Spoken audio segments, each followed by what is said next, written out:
ഒരു പ്രത്യേക കാര്യം ഓർമ്മപ്പെടുത്താനുള്ളത്, എന്നെക്കാളേറെ നിങ്ങൾക്ക് ഓരോരുത്തർക്കും സുപരിചിതനാണ്, നിങ്ങൾക്ക് ഓരോരുത്തർക്കും മുമ്പേ തന്നെ പരിചയമുള്ള, ഈ നാടുമായി ഒരുപാട് ബന്ധമുള്ള, നാം എല്ലാവരും ഇഷ്ടപ്പെടുന്ന, ബഹുമാനിക്കുന്ന ഒരു മഹത് വ്യക്തിത്വത്തിനുടമയാണ് ബഹുമാന്യനായ അബ്ദുൽ നാസർ മഅദനി. അദ്ദേഹം ഒരു മനുഷ്യൻ ഒരു പുരുഷായുസ് കൊണ്ട് അനുഭവിക്കാവുന്നതിൽ അങ്ങേയപ്പുറം അദ്ദേഹം അനുഭവിച്ചു കഴിഞ്ഞു. രാഷ്ട്രകൂടത്തിന്റെയും രാഷ്ട്രീയക്കാരുടെയും കുതന്ത്രങ്ങൾക്കും ഗൂഢതന്ത്രങ്ങൾക്കും ഇരയായിക്കൊണ്ട് മുസ്ലിം സമുദായത്തിന്റെ ഒരു പ്രതിനിധി എന്നോണം തീവ്രവാദവൽക്കരിക്കപ്പെട്ടുകൊണ്ട് ആ മനുഷ്യൻ ഇന്നും കാരാഗ്രഹങ്ങളിൽ തന്റെ യൗവനത്തിന്റെ വിലപ്പെട്ട ഭാഗങ്ങൾ പോലും അദ്ദേഹം ജയിലിലാണ് ചെലവഴിക്കേണ്ടത്. എന്തിന്റെ പേരിലാണ് നമുക്കറിയാം. അബ്ദുൽ നാസർ മഅദനി ഒരിക്കലും ഈ രാജ്യത്തിന് തീവ്രവാദ പ്രവർത്തനങ്ങൾ നടത്തിയിട്ടില്ല. മഅദനി ഒരിക്കലും ഭീകരവാദത്തിലേക്ക് ചെറുപ്പക്കാരെ തള്ളിവിട്ടിട്ടില്ല. മഅദനി ഒരിക്കലും ഈ രാജ്യത്തെ തട്ടി തകർക്കാനുള്ള ഒരു പ്രവർത്തനവും ചെയ്തിട്ടില്ല. ഒരിക്കലും അദ്ദേഹം ചെറുപ്പക്കാരെ തീവ്രവാദത്തിലേക്ക് തള്ളിവിട്ടിട്ടില്ല. എന്നിട്ടും ഇവിടുത്തെ ഏതോ ഒരു ചില നാലാംകിട രാഷ്ട്രീയ വർഗീയവാദികളുടെ കരിങ്കാലുകളുടെ കുതന്ത്രത്തിന്റെ ഫലം എന്നോണം അദ്ദേഹം തന്റെ ജീവിതത്തിന്റെ 10-13 വർഷക്കാലങ്ങൾ നീതി നിഷേധിക്കപ്പെട്ട് നിയമലംഘനങ്ങൾ നടത്തപ്പെട്ട് അദ്ദേഹം ജയിലിലടക്കപ്പെട്ടിരിക്കുകയാണ്. നമുക്കറിയാം, ഈ തൊട്ടടുത്ത സമയം പോലും അദ്ദേഹത്തിന്റെ ജാമ്യാപേക്ഷ നിരുപാധികം സ്വാഭാവികം, അതായത് ഒരു രോഗവുമില്ല, ഒരു കുഴപ്പവുമില്ല എന്നെല്ലാം വരുത്തി തീർക്കാനാണ് ഇപ്പോഴുള്ള നിയമപാലകരുടെയും ഭാഗത്തുനിന്നും സംഭവിച്ചുകൊണ്ടിരിക്കുന്നത്. നമുക്കെല്ലാവർക്കും അറിയാം. പക്ഷെ നമ്മളത് മൈൻഡ് ചെയ്യുന്നില്ല. നമ്മൾ ഒരിക്കലും അതിൽ ശ്രദ്ധ പുലർത്തുന്നില്ല. അദ്ദേഹത്തിന്റെ ജാമ്യാപേക്ഷ തള്ളിക്കളഞ്ഞതിന്റെ പേരിൽ ഒരിക്കൽ പോലും, പ്രത്യേകിച്ച് കേരള സംസ്ഥാനത്തെ മുസ്ലിമുകളുടെ ഭാഗത്തു നിന്നും പേരിനെങ്കിലും ഒരു പ്രതിഷേധ പ്രകടനം പോലും നടന്നിട്ടില്ല എന്ന് പറഞ്ഞാൽ ഒരു തെറ്റുമാവില്ല. നമ്മളൊന്ന് ചിന്തിക്കുവിൻ. പക്ഷെ നമ്മൾ ഉണരേണ്ട സന്ദർഭമാണ്. ഞാനിത് എല്ലാവരും കരുതും ഒരു രാഷ്ട്രീയമാണ്. എല്ലാവർക്കും എന്നെ വാതിലൊക്കെ വിളിക്കാൻ എല്ലാവർക്കും ഒരു മടി പോലെയാണ്. കാരണം വന്നാൽ ചിലപ്പോ എന്തെങ്കിലുമൊക്കെ ഇങ്ങനെ വിളിച്ചു പറയും, വാതിലിന്റെ സദസ്സിൽ രാഷ്ട്രീയം പറയുമെന്നാ പറയുന്നു. അത് ദീൻ എന്താന്ന് മനസ്സിലാകാത്തതുകൊണ്ടാണ്. ജയിലിൽ കിടക്കുന്ന ഒരു മനുഷ്യന്റെ മോചനത്തിന് പ്രവർത്തിക്കുന്നത് രാഷ്ട്രീയമാണെന്ന് നമ്മൾ കരുതിയോ?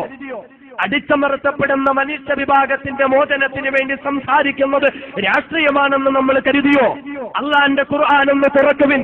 സൂറത്തുൻ നിസായിൽ പടച്ച തമ്പുരാൻ ഈ ലോകത്തോട് ചോദിക്കുന്നുണ്ട്, മാലക്കും ലാ തുഖാതിലൂന ഫീ സബീലില്ലാഹ് വൽ മുസ്തദഅഫീന മിനർ റിജാലി വൻ നിസാഇ വൽ വിൽദാൻ അല്ലദീന യഖൂലൂന റബ്ബനാ അഖ്രിജ്നാ മിൻ ഹാദിഹിൽ ഖർയത്തി അൽസാലിമി അഹ്ലുഹാ.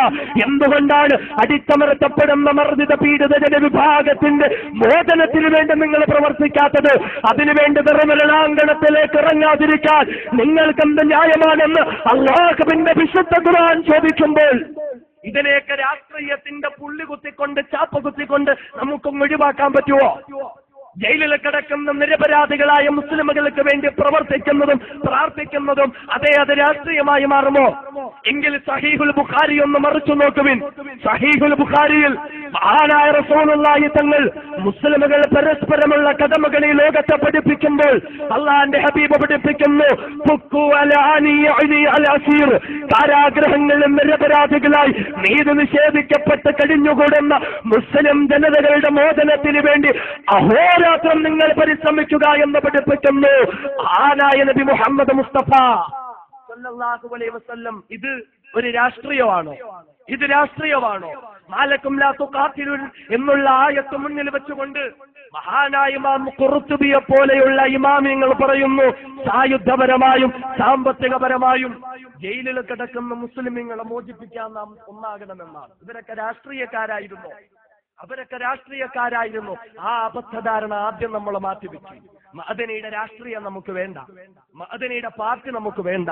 എന്റെ സഹോദരങ്ങളെ, യാതൊരുവിധ ഒരു പാർട്ടിയുടെയും പേരിലല്ലാതെ മുസ്ലിം സംയുക്ത വേദി എല്ലാ സംഘടനകളും ഒന്നു ചേർന്നുകൊണ്ട് ഇൻഷാ അല്ലാഹ് ഈ മാസം 28-ാം തീയതി മഅദനിയുടെ 2 മക്കളായ സലാഹുദ്ദീൻ അയ്യൂബിയും ഉമർ മുഖ്താറും ഈ രാജ്യത്ത് ഭരിക്കുന്നതായ അധികാരികളുടെ കണ്ണു തുറപ്പിക്കുക എന്ന നിയത്തോടുകൂടി ഇൻഷാ അല്ലാഹ് 28-ാം തീയതി തിങ്കളാഴ്ച ഒക്ടോബർ 28 തിങ്കളാഴ്ച സെക്രട്ടേറിയറ്റിന് മുന്നിൽ അവർ ഉപവാസം ഇരിക്കുന്നു. ആ പരിപാടി ഒരു പാർട്ടിയുടെയും പേരിലല്ല, എല്ലാ സംഘടനകളും സംയുക്തമായി നടത്തുന്നതാണ്. അതുകൊണ്ട് സംഘടനാ ലെവലിൽ പ്രവർത്തിക്കുന്നവരും അല്ലാത്തവരുമൊക്കെ ഇൻഷാ അല്ലാഹ് പരിപാടിയിൽ പങ്കെടുക്കണം. ആ പരിപാടി വിജയിപ്പിക്കണം. എത്രത്തോളം ആളുകൂടുന്നു ആ പരിപാടിയുടെ വിജയം അതിലാണ്. ഈ രാജ്യം അറിയട്ടെ, ഈ രാജ്യം ഭരിക്കുന്നവരറിയട്ടെ, സത്യത്തിനും നീതിക്കും വേണ്ടി ശബ്ദിച്ച ഒരു മഅദനിയെ സൂറത്തിലും മീററ്റിലും ജഗൽപൂരിലും അയോധ്യയിലും ഭിവണ്ടിയിലും ജംഷഡ്പൂരിലും ബോംബെയിലും കോയമ്പത്തൂരിലും ഗുജറാത്തിലും വെട്ടിമുറിക്കപ്പെട്ട മനുഷ്യ മക്കൾക്ക് വേണ്ടി ശബ്ദിച്ചതിന്റെ പേരിൽ 4 നൂറ്റാണ്ടുകാലം ജഗം നിയന്താവായ അല്ലാഹു റബ്ബുൽ ഇസ്സത്തിന് വേണ്ടി സുജൂദ് ചെയ്ത ബാബരി മസ്ജിദിന്റെ താഴികക്കുടങ്ങൾ തച്ച് തകർത്ത് തരിപ്പണമാക്കിയ വർഗീയ പരിവാരങ്ങൾക്കെതിരെ ശബ്ദിച്ചതിന്റെ പേരിൽ ഒരു അബ്ദുൽ നാസർ മഅദനിയാണ് അവർക്ക് ജയിലിലടയ്ക്കാൻ സാധിച്ചതെങ്കിൽ ഇല്ല, അതുകൊണ്ട് അവസാനിക്കുന്നില്ല. ഒരു മഅദനിയെ നിങ്ങൾ തുറങ്കിലടച്ചാലും നീതിക്ക് വേണ്ടി ശബ്ദിക്കുന്ന, ധർമ്മത്തിന് വേണ്ടി പോരാടുന്ന, അടിച്ചമർത്തപ്പെടുന്ന മർദ്ദിത പീഡിത ജനവിഭാഗത്തിന് വേണ്ടി പ്രവർത്തിക്കുന്ന നൂറുകണക്കിന് ആയിരക്കണക്കിന് മഅദനിമാർ, ചങ്കൂറ്റമുള്ള ചെറുപ്പക്കാർ ഈ സമുദായത്തിലുണ്ടെന്ന് തെളിയിക്കാൻ നമുക്കിതുകൊണ്ട് കഴിയണം. അതുകൊണ്ട് സംഘടനാ പക്ഷപാതിത്വമില്ലാതെ സഹോദരങ്ങളെ, നമ്മളെല്ലാവരും ആ 28-ാം തീയതി നമ്മളെ കൊണ്ട് കഴിയുന്ന രീതിയിൽ നമ്മൾ ഓരോരുത്തരും അതിൽ പങ്കെടുക്കണം. നമുക്ക് കഴിയുന്നത് അതാണ്. അദ്ദേഹത്തിന് വേണ്ടി ദുആ ചെയ്യലാണ്, അദ്ദേഹത്തിന് വേണ്ടി പ്രവർത്തിക്കലാണ്, അദ്ദേഹത്തിന്റെ മോചനത്തിന് വേണ്ടി നമ്മളെ കൊണ്ട് കഴിയുന്ന രീതിയിൽ പോരാട്ടം നടത്തലാണ്. നമുക്കറിയാം, ബഹുമാന്യനായ മഅദനി അദ്ദേഹത്തിന്റെ മകളുടെ കല്യാണത്തിന് വേണ്ടി വന്നപ്പോൾ അദ്ദേഹം ഒരു ചെറിയ ഖുത്ബ നടത്തിയപ്പോൾ തന്റെ മുന്നിലിരിക്കുന്ന മനുഷ്യരെ അദ്ദേഹത്തിന് നല്ല രീതിയിൽ കാണാൻ കഴിയാത്ത രീതിയിൽ കണ്ണിന്റെ കാഴ്ച മങ്ങിപ്പോയെന്ന് പറഞ്ഞപ്പോൾ ചന്ദ്രശേഖരൻ എന്നോ മറ്റോ പേരുള്ള ഒരു മുസ്ലിമായ ഹൈന്ദവനായ ഒരു സഹോദരൻ പിറ്റേ ദിവസം പരസ്യമായി പ്രസ്താവന നടത്തി, മഅദനിക്ക് കാണാൻ കണ്ണുകൾക്ക് കാഴ്ചയില്ലെങ്കിൽ എന്റെ കാഴ്ചയുള്ള കണ്ണുകൾ ഞാൻ മഅദനിക്ക് വേണ്ടി ദാനം ചെയ്യാം. അദ്ദേഹത്തിന് അല്ലാഹു തആല ഹിദായത്ത് കൊടുക്കട്ടെ എന്ന് നമുക്ക് ദുആ ചെയ്യാം. ഇവിടെ നാം അറിയേണ്ടത്, മഅദനിക്ക് വേണ്ടി കണ്ണുകൾ കൊടുക്കാനോ മഅദനിക്ക് വേണ്ടി ശരീരത്തിന്റെ അവയവങ്ങൾ മുറിച്ചു കൊടുക്കാനോ ഒരിക്കലും വിശുദ്ധമായ ദീനുൽ ഇസ്ലാം നമ്മെ പഠിപ്പിക്കുന്നില്ല. എന്നാൽ മഅദനിക്ക് വേണ്ടി കണ്ണു കൊടുക്കണ്ട എന്ന് പഠിപ്പിച്ച ഇസ്ലാം, മഅദനിക്ക് വേണ്ടി കരള് കൊടുക്കണ്ട എന്ന് പഠിപ്പിച്ച ഇസ്ലാം, മഅദനിക്ക് വേണ്ടി ശരീരത്തിലെ അവയവങ്ങൾ കൊടുക്കാൻ പാടില്ല എന്ന് പഠിപ്പിച്ച ഇസ്ലാം, അബ്ദുൽ നാസർ മഅദനി നീതി നിഷേധിക്കപ്പെട്ടാണ് ജയിലിൽ കിടക്കുന്നതെങ്കിൽ ആ മഅദനിയുടെ മോചനത്തിന് വേണ്ടി ജീവൻ കൊടുക്കാൻ നിങ്ങൾ ഒരിക്കലും മടി കാണിക്കരുത് എന്ന് പഠിപ്പിച്ച ഇസ്ലാമിന്റെ വക്താക്കളാണെങ്കിൽ ഇൻഷാ അല്ലാഹ് ആ മഅദനിയുടെ മോചനത്തിന് വേണ്ടി ഏതറ്റം വരെയും നിയമപരമായ പോരാട്ടങ്ങൾ നടത്താൻ കഴിയുമോ ആ പോരാട്ടങ്ങളുടെ മാർഗത്തിൽ നാം ഓരോരുത്തരും ഉറച്ചു നിൽക്കണം, സഹായിക്കണം, സഹകരിക്കണം, പ്രാർത്ഥിക്കണം എന്ന് ഓർമ്മപ്പെടുത്തിക്കൊണ്ട് ഈ വിനിതൻ അവസാനിപ്പിക്കുന്നു. അതുകൊണ്ട് ഇൻഷാ അല്ലാഹ് 28-ാം തീയതി നടക്കുന്ന പരിപാടിക്ക് ഇവിടെ നിന്നും ഇൻഷാ അല്ലാഹ് പരിപാടിക്ക് വേണ്ടി പോകണമെന്നാണ് പ്രത്യേകം ഓർമ്മപ്പെടുത്തുന്നത്. ഞാൻ ആ പരിപാടിയിൽ ഒരു സംഘാടകനുമല്ല, ഞാൻ അതുമായി ബന്ധപ്പെട്ട ഒരാളുമല്ല, മറിച്ച് ഞാൻ അറിഞ്ഞ ഒരു കാര്യം നിങ്ങളുടെ മുന്നിൽ പറഞ്ഞതാണ്, ഓർമ്മപ്പെടുത്തിയതാണ്. അതുകൊണ്ട് എല്ലാവരും ഉത്സാഹം കാണിക്കണം, അതിനുവേണ്ടി പ്രവർത്തിക്കണം എന്ന് പ്രത്യേകം ഓർമ്മപ്പെടുത്തുകയാണ്. അല്ലാഹു തആല തൗഫീഖ് നൽകുമാറാകട്ടെ.